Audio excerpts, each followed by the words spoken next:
23 February 1945.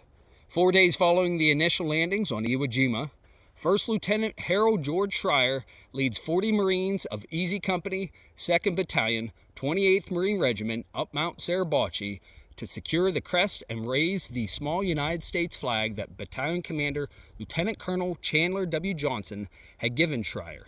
Within 1 hour, the patrol reaches the rim of the crater. Following a brief firefight with Japanese defenders emerging from several caves, the small U.S. flag is attached to an iron pipe and raised over the island. The first flag flown over the southern end of Iwo Jima was regarded to be too small to be seen by the thousands of Marines fighting on the other side of the mountain where the Japanese airfields and most of their troops were located, so it was replaced the same day with a larger flag.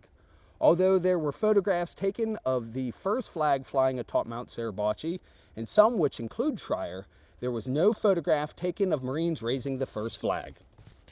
The second flag raising was photographed by Associated Press combat photographer Joe Rosenthal and became famous after copies of his photograph appeared in the newspapers 2 days later.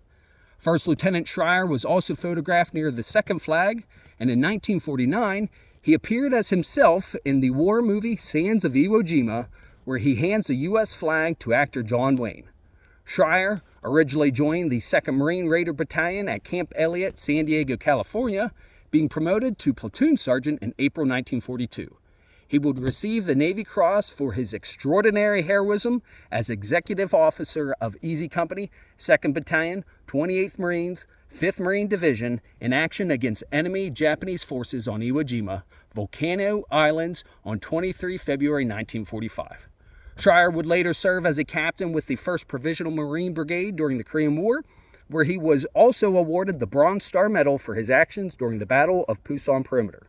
Until next time, stay salty, stay safe, and Semper Fi.